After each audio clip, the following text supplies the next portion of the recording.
A supermoon trilogy.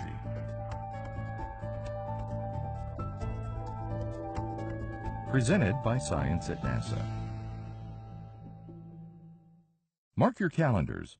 A series of 3 supermoons will appear on the celestial stage on December 3rd, 2017, January 1st, 2018, and January 31st, 2018.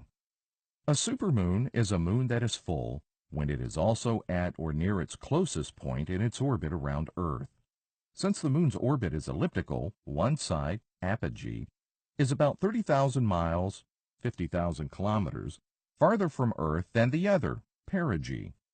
Nearby perigee full moons appear about 14% bigger and 30% brighter than full moons that occur near apogee in the moon's orbit. The supermoons are a great opportunity for people to start looking at the moon, not just once, but every chance they have, says Noah Petro, a research scientist from NASA's Goddard Space Flight Center.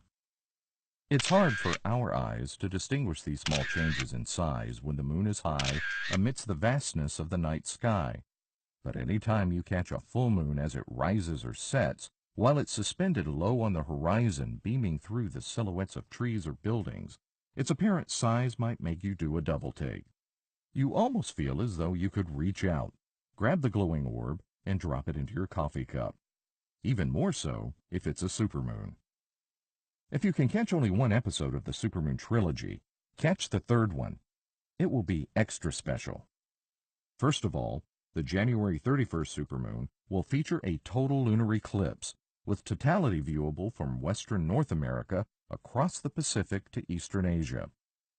The moon's orbit around our planet is tilted, so it usually falls above or below the shadow of the Earth. About twice each year, a full moon lines up perfectly with the Earth and Sun, such that the Earth's shadow totally blocks the Sun's light, which would normally reflect off the moon.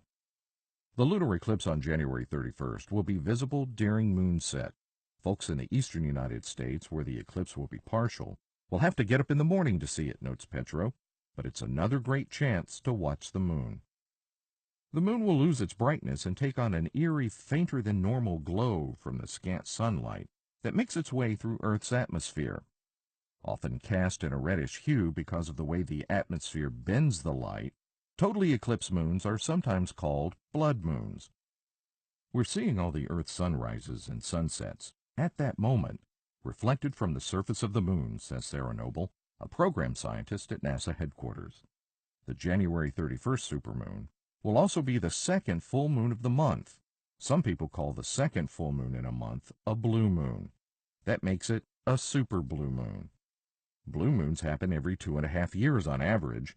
With the total eclipse, it will be a royal spectacle indeed, a super blue blood moon. Sometimes the celestial rhythms sync up just right to wow us.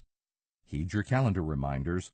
On the 3 dates marked, step out into the moonset or moonrise and look up for a trilogy of sky-watching treats. To learn more about the many wonders of the moon, go to moon.nasa.gov. For more on the many sky-watching events to be found throughout the year, visit science.nasa.gov.